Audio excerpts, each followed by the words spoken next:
कोल्हापूरमधील खासगी क्लासेस व अकॅडमींच्या कारभाराची सखोल चौकशी करा.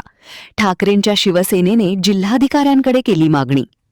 शिवसेना उबाठा पक्षाने नीट पेपरफुटीमुळे उद्भवलेल्या अपयशावर गंभीर निषेध नोंदवत कोल्हापूरमधील खासगी क्लासेस व अकॅडमींच्या कारभाराची सखोल चौकशी करण्याची मागणी केली आहे.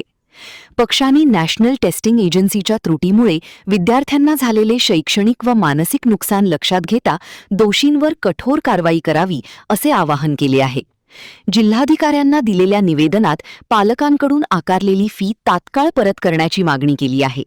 शासनाने ती फी वसूल न केल्यास पक्षाकडून ती वसूल करण्यात येईल असा इशाराही यावेळी देण्यात आला आहे. उपनेते संजय पवार यांनी शिक्षण क्षेत्रात माफिया सक्रिय असल्याची गंभीर टीका केली आहे. यावेळी पक्षाचे विजय देवणे, मंजित माने, अवधूत साळोखी, रणजित आयरेकर, युवराज खंडागळी आणि पदाधिकारी कार्यकर्ते उपस्थित होते.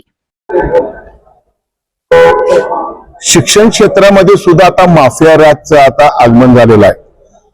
माटेगावकर आरसीसी क्लास हे एक हिमनगाचे टोक आहे आणि त्यामुळं ह्या महाराष्ट्रासह देशाभरात जे काही आता कोचिंग क्लासेस निघाले आहेत, अकॅडमी निघाले आहेत, ह्याची चौकशी होणं गरजेचं आहे. हे नेमकं काय शिकवतात, कोणाला शिकवतात, पेपर फुटीचं प्रकरण एकच नाही, अशा अनेक ठिकाणी पेपर फोडायचं काम चालतं आणि मग होतकूर आणि हुशार विद्यार्थी त्यांच्यावर त्या पालकावर अन्याय होत चाललेला आहे. आणि जर त्यांच्याकडे नुसता पैसा आहे, ते जर पुढे मोठे डॉक्टर इंजिनियर होणार असतील खोटे नाटक करून पेपर फोडून, तर मग खऱ्या विद्यार्थ्यावर अन्याय होत आहे. आज इथं आरसीसी इथं जे आपल्याला कोल्हापुरात जे कार्यालय त्यांचं आहे, त्यांची फी कोण मागवणार आता? त्या विद्यार्थी हातबल झालेत, पालक हातबल झाले आहेत. महाराष्ट्रात सगळीकडे त्यांची फी देण्याचं, परत फी देण्याचं काम ह्या शासनाने ताबडतोब करावं आणि भविष्यामध्ये त्यांना एक आधार देण्याचं काम, त्यांचं मनोबल वाढवण्याचं काम ह्या शासनाने करणं अत्यंत गरजेचं आहे. मी विनंती करीन मुख्यमंत्री साहेबांना, साहेब हीच संधी आहे, पंतप्रधानांना मी आणि धर्मेंद्र साहेबांना हीच विनंती करतो, मला हीच संधी आहे.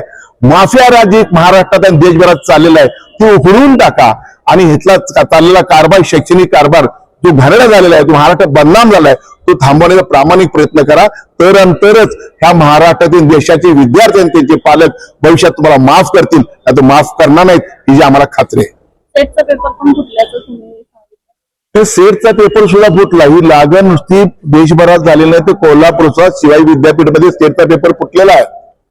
ही माझी माहिती आम्हाला युवा सेनेची आपली पूर्वीचे आता शेरपूर मंजित माने आम्हाला दिलेली आहे. मुरगुड पोलीस स्टेशनला ते गुन्हा दाखल झालेला आहे. त्याचं पुढे काय झालं? तपास का थांबला? आरोपी सापडले. ज्या आरोपीने जे पेपर फोडलेले आहेत ते कुणाला पेपर दिले?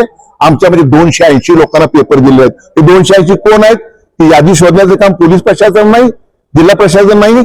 आम्ही पुढच्या आठवड्याच ते क्षीरसागर साहेबांनी तपास कोणत्या दिशेने केला, तपास का थांबला, त्या पीआयने तपास काय केला, काय नाही तपास केला, कोण ह्यात आहेत? शिवाय विद्यापीठातले वर्तमानपत्रांनी तुमच्या माध्यमातून आम्हाला समजतंय की ही लोक ह्यात अडकलेली आहेत.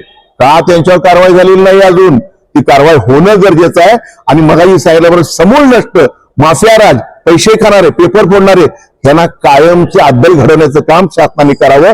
नाही तर ती परिस्थिती जर कायदा हातात वेगळा आम्हाला घ्यायला लागला तर आम्ही कायदा हातात घेऊ, परंतु कुठल्याही एका चांगल्या विद्यार्थ्याचं आणि पालकांचं नुकसान होणार नाही ही आमची भूमिका आहे. एसपी साहेबांना सुद्धा तुमच्या माध्यमातून विनंती केली, साहेब तपास तुम्ही तुमच्या हातात घ्या, एक जबाबदार आधार तपास द्या आणि सेटचे पेपर फुटलेले कुणी फोडले आणि कुणापर्यंत पोहोचले याची माहिती घ्या, अशी तुम्हाला विनंती करतो.